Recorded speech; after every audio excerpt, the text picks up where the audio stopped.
पिंजरा पिंजरा रे सुपी, अगं दार उघडणं खरंच मी आली आहे.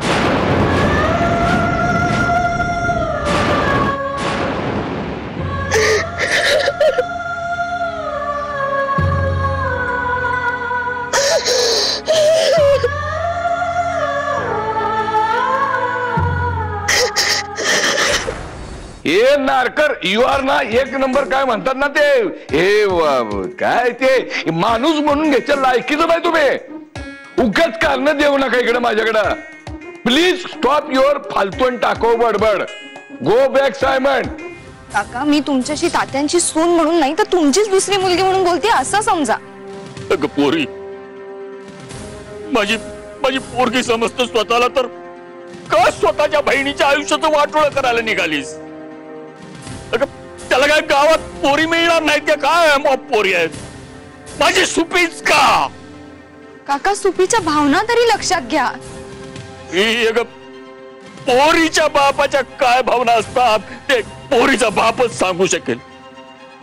जा मच्छिंद्र शेलाराला जाऊन विचार. तर स्वतःच्या दोन पैकी एका पोरीचं तरी लगीन त्या गजाशी लावलं असतं का म्हणावं. नारायण, तू कायच नाही हे आम्हा सगळ्यांनाच चांगलं माहितीये. एक तर तू आनंदीला फोन करून बोलवून घेतलंस आणि आता म्हणतेस की तू तिला फोनच केलेला नाहीस. वीर, मी खरं सांगते, माझं आनंदीशी बोलणंच झालं नाही. मग कुठे आहे आनंदी? मला नाही माहित. आणि तसेही तिची या घरातून खोटं सांगून जाण्याची पहिली वेळ नाहीये.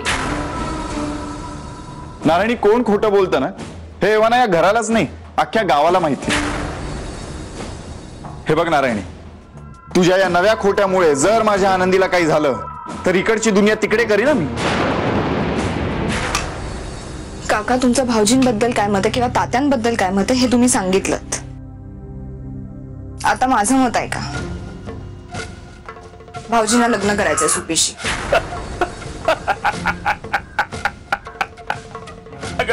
अगं येडी का खुळे पोरी तू.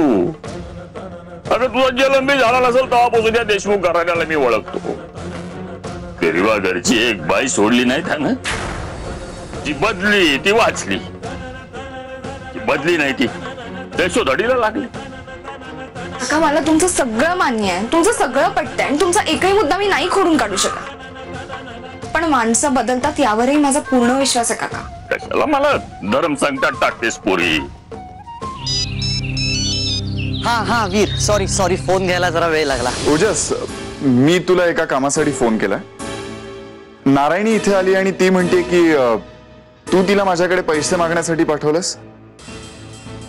मला फक्त खात्री करायची होती की. कसली खात्री? नाही, हेच की ती खरं बोलते की खोटं बोलते. अक्षरशः दुष्काळ पडलाय, पैशांचा जाम कडकी चालू आहे रे. आणि हिच्या आईने मनावर घेतलं तर खरं तर 2 सेकंदात प्रश्न सुटेल. पण तिने मनावर घेतलं पाहिजे ना.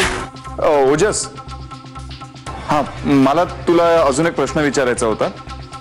नारायणीने आनंदीला फोन केला होता त्याबद्दल काय माहितीये का तुला? केला होता फोन?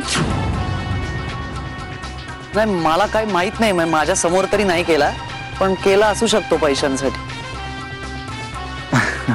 ठीक आहे, मी बोलतो तुझ्याशी नंतर. थँक्स यार वीर.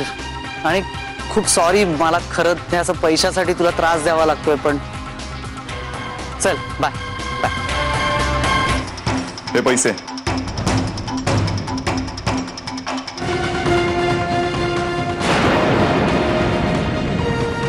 अगं ये नारायणी, तुझे पैसे राहिले बघ. अगं नारायण, बसाव तुम्ही. इतकी वर्ष आमच्यावर संसार करताय, काय शिकलं नाही का तुम्ही? आता एवढं साठीला आलात ना तरी पैशाचा मोह सुट ना तुम्हाला. काय भानगड आहे, काय भानगड कळणं झालं. ईर चिडलेला आहे, गजाचा चेहरा पडलेला आहे. ईर चिडलाय समजू शकतो, कारण ते फालतू नारायणी समोर होती. गजाचा चेहरा का पडलाय, काहीतरी भानगड आहे. पिंजरा